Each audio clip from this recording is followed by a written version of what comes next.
Bienvenue dans le voyage de la vie. L'actualité mondiale nous concerne tous indirectement. Alors que l'attention du monde était focalisée sur la situation désastreuse dans la bande de Gaza, avec l'espoir qu'Israël arrêterait les attaques et permettrait aux fournitures alimentaires d'atteindre les Palestiniens, le Premier ministre Netanyahou a pris une autre décision forte. L'État israélien a attaqué l'Iran le 13 juin, déclenchant une guerre qui couvait depuis longtemps au Moyen-Orient. Israël a déployé environ 200 avions de combat ciblant principalement les installations nucléaires et les installations militaires clés sur le territoire iranien. À la suite de cette frappe, 4 généraux iraniens et plusieurs scientifiques importants pour le programme nucléaire ont perdu la vie. Israël a justifié cette intervention comme une mesure préventive face au danger imminent posé par l'acquisition de l'arme nucléaire par l'Iran. La réponse de Téhéran fut immédiate.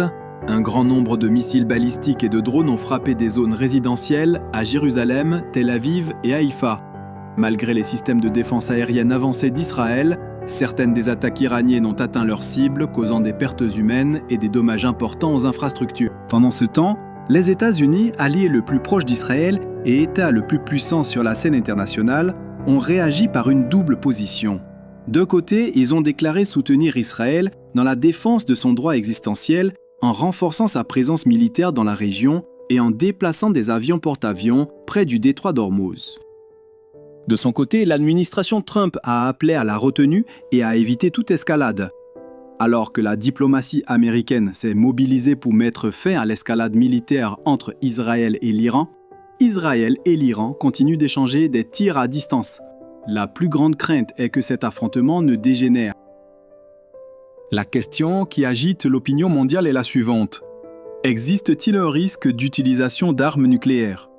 À une époque de tensions mondiales et d'incertitudes stratégiques, l'implication des États-Unis peut-elle être un facteur de stabilité ou le catalyseur d'un conflit plus vaste ? Dans la prochaine vidéo, nous tenterons d'expliquer l'impact de cette collision sur l'Europe et plus particulièrement sur la France.